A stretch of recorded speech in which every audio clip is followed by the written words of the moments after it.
Urwandiko rwa mbere Pawulo yandikiye Abatesalonike. Uru rwandiko nirwo dufite rugaragara nk'urwa mbere muzo Pawulo yanditse, kandi inkuru ibanziriza ivyarwo tuyisanga mu gitabo cy'ibyakozwe n'intumwa. Niyo Pawulo n'uwo bakoranaga Sila bagiye mu mujyi w'Ubugiriki wa kera witwaga Tesalonike, nuko nyuma y'ukwezi kumwe gusa babwiriza abantu inkuru nziza ya Yesu.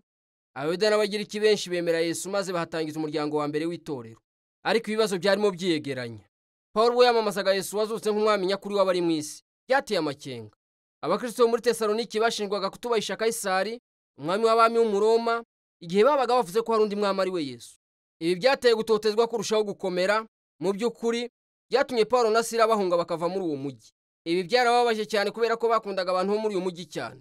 Uru rwandiko rero Pawulo yarwanditse agerageza kongera kwihuza n'Abakristo b'i Tesalonike nyuma y'uko yakiriye raporo ivuye kwa Timoteyo ivuga yuko bameze neza cyane, barushagaho kujya mbere nubwo hariho gutotezwa gukabije. Yategura urwandiko agira ngo akore ibintu bibiri by'ingenzi.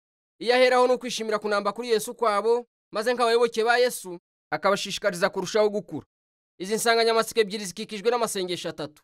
Uru rwandiko rutangizwa n'isengesho rishima, insanganyamatsiko zombi zihuzwa n'isengesho, hanyuma byose bigasoreza mu isengesho riteguranye ubwiza. Pawulo atangira ashimira kandi anezezwa no kwizera ko Abatesalonike, urukundo rwabo nuko biringiraga Yesu batitaye ko batotezwaga. Akomeza yongera kubara inkuru yo guhinduka kwabo, uburyo basengaga ibishushanyo nuko bari babayeho mu muco w'ubuzima bwose, ndetse n'imigirire n'imigenzereze byose byahaga ikuzo ibigirwamana by'Abagiriki n'Abaroma. Pawulo avuga uko bateye umugongo ibyo bigirwamana kugira ngo bakorere Imana nzima, kandi y'ukuri ubu bakaba bategereje kuza k'Umwana w'Imana uzava mu ijuru. Mu mujyi nka Tesalonike, guhindukirira Umuremyi, Imana ya Isiraheli ndetse n'Umwami Yesu kwanyu byasabye ikiguzi, gusiga bagenzi banyu ndetse no kwangwa nabo mu muryango.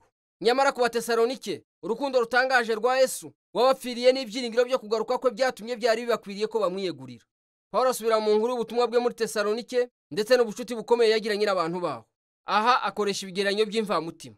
Bamufashe nk'umwana wabo, maze nawe ababera nka nyina kandi anababera nka se. Aravuga ati, twishimiye kubasangiza atari inkuru nziza iva ku Mana gusa, ahubwo natwe ubwacu kuko twabakunze bivuye ku mutima. Aha Pawulo atwibutsa ko ishingiro ry'ubuyobozi bwa Gikristo atari imbaraga cyangwa igitinyiro, ahubwo burangwa n'imibanire myiza, kwicisha bugufi no kwita ku bandi mu rukundo. Abibutsa ko atigeze na rimwe abasaba amafaranga, ko ahubwo yazanywe gusa no kubakunda akabakorera mu izina rya Yesu. Nuko Pawulo akomeza yerekana gutotezwa rusange kwabo.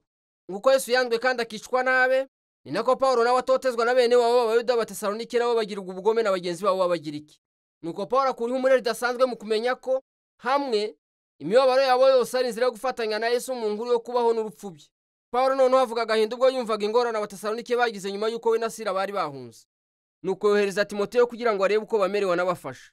Kandi ibyishimo Timoteyo yagize nuko yasanze bagikomeye. Bari bakinambye kuri Yesu, bari bagikunze Imana na bagenzi babo cyane, kandi bifuzaga kubona Pawulo nk'uko nawe yifuzaga kubabona.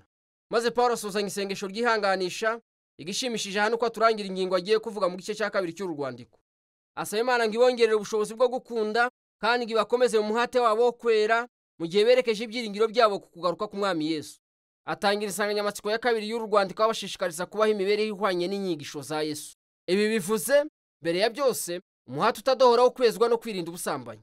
Mu cyimbo cy'umuco bakikije ubuhenebere bw'ubusambanyi bwangiza, bagomba gukurikiza inyigisho ya Yesu ivuga ku kumenya ubwiza n'imbaraga z'imibonano mpuzabitsina mu rugo rw'abasezeranira gushyingiranwa.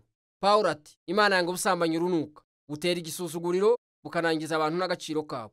Gukurikira Yesu bivuze nanone kugira umuhate wo gukunda no kwita ku bandi. Nuko Pawulo abategeka ko Abakristo bagomba kumenyekana mu mujyi nk'abantu bizewe bakora cyane, badakorera amafaranga gusa, ahubwo ari no kugira ngo batunge ibibahagije no gusangira ibyabo n'abakene ku buntu. Nyuma y'ibi hari ibibazo Pawulo asubiza Abatesalonike bari babajije birebana n'ibyiringiro by'ahazaza bijyanye no kugaruka kwa Yesu. Bamwe mu Bakristo bo mu itorero bari barapfuye, bisa naho bari barishwe bazira ukwemera kwabo, maze inshuti zabo n'imiryango bakibaza iby'amaherezo yabo ubwo Yesu azagaruka. Pawulo bisobanura neza ko nubwo bafite intimba no kubura ababo, n'urupfu rudashobora gutandukanya Abakristo n'urukundo rwa Yesu.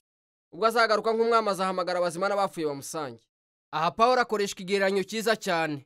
Akoresha imvugo mu buryo busanzwe isobanura uko umujyi utegetswe na Kaisari w'Umuroma wakohereza intumwa zimwakira cyangwa zimusanganira. Pawulo rero akoresha ishusho y'igereranya no kuza k'Umwami Yesu.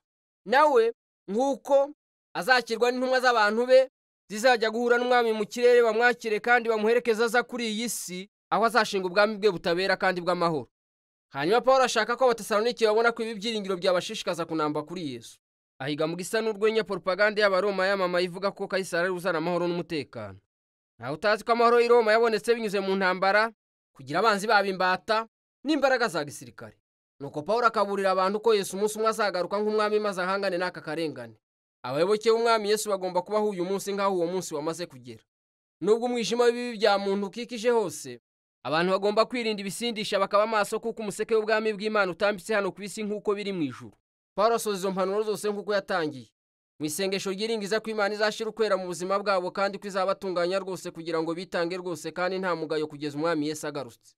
Urwa mbere rw'Abatesalonike rutwibutsa ko kuva mu ntangiriro gukurikira Yesu nk'umwami byazanye imico itandukanye n'isanzwe cyangwa yejejwe.